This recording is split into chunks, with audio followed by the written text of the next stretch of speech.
Alors oui, je viens témoigner devant vous. Je découvre en fait vraiment le monde chrétien. Moi, j'ai grandi dans la religion et la culture musulmane. Et en fait, il y a un mois, on m'a annoncé une suspicion de cancer des 2 ovaires qui m'a vraiment abattue. Et j'étais vraiment plus bas que terre, quoi. Vraiment, ça m'a abattue. On m'a dit, voilà, pour avoir des enfants, ça va pas être possible, traitement, etc., etc. Et une semaine, 10 jours après, j'entends parler de Jésus. J'avais déjà entendu parler de Jésus, puisque tout le monde sur cette terre, je pense, a au moins une fois entendu parler de Jésus. Mais là, cette fois-ci, c'était très fort. C'était quelqu'un qui témoignait. J'ai beaucoup pleuré sur des vidéos sur Internet. Et le soir même, en fait, je me suis mise dans ma chambre, à genoux, pour la première fois de ma vie devant Dieu. Et j'ai dit, Jésus, si tu existes, moi, ça ne m'intéresse pas juste d'entendre parler de toi, en fait. Je veux te voir maintenant, tout de suite, je veux te voir.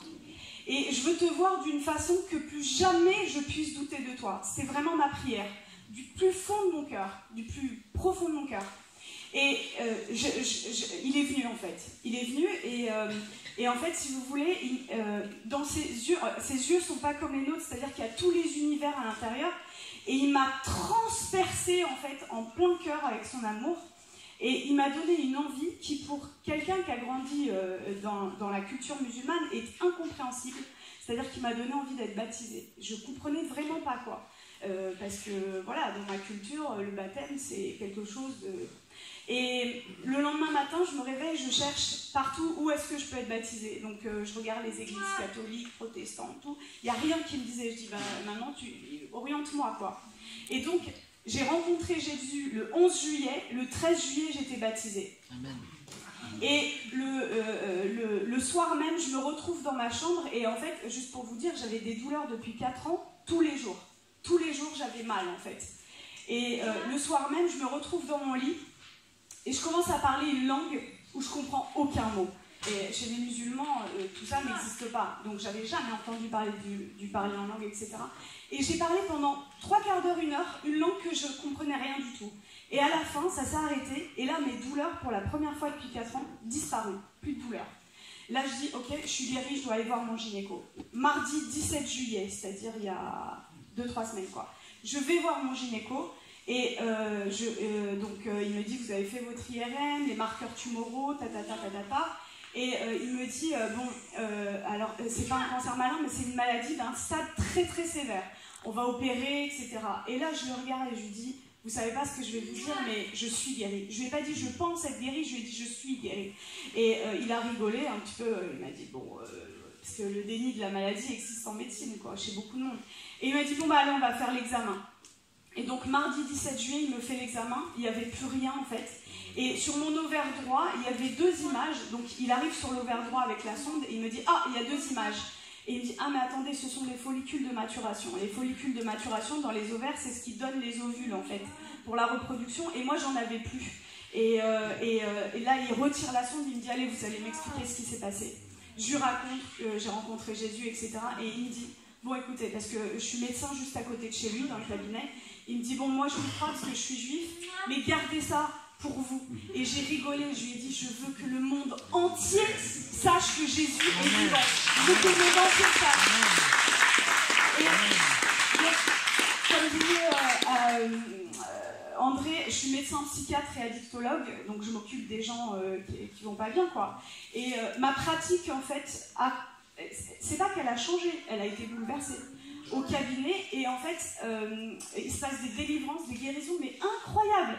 C'est-à-dire qu'avant, je pratiquais mon métier, je consolais les gens, je prescrivais des traitements, etc. Et je renie pas du tout, j'ai fait 13 ans d'études, je renie pas du tout ça. Mais aujourd'hui, j'ai une clé, en fait, et je vois des délivrances, mais j'aurais même pas pensé possible, en fait. Le Seigneur, en fait, à la fin de mes études, moi, j'ai dit, je veux plus travailler à l'hôpital, c'est cabinet seulement. Et le Seigneur, là, depuis que j'ai été baptisée, m'a ramenée à l'hôpital.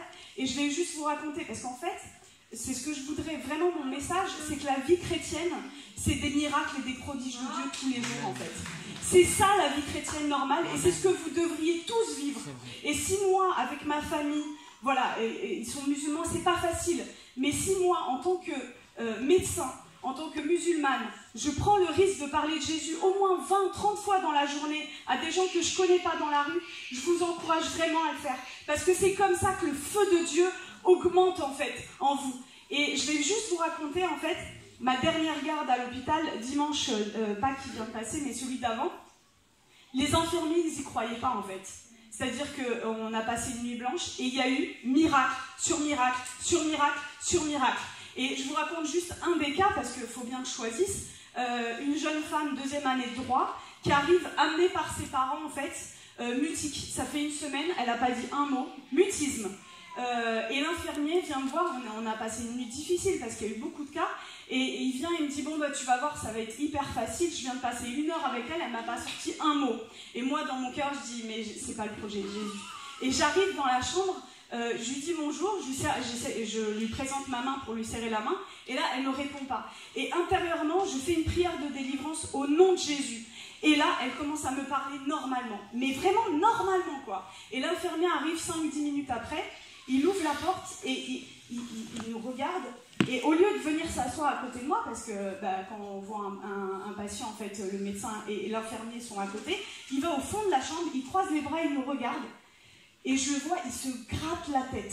Il n'y croyait pas. Et toute la nuit, ils ont vu ça. Et ils m'ont dit, mais qu'est-ce qui se passe en fait? Qu'est-ce qui se passe? Et tous les jours, je vois ça. Et juste pour terminer, vous avez l'antidote. Jésus est l'antidote. Vous avez un antidote. Le monde entier a le poison. Qu'est-ce que le poison? C'est de ne pas connaître Jésus. Ne gardez pas votre antidote pour vous. Partagez-le. C'est limite, je vais utiliser un terme médical, non-assistance à personne en danger. De voir des gens malades, des gens pas bien, et vous passez, et vous avez l'antidote. Ne gardez pas l'antidote, partagez-le, c'est ce que le Seigneur veut, quoi. Voilà. Merci, hein.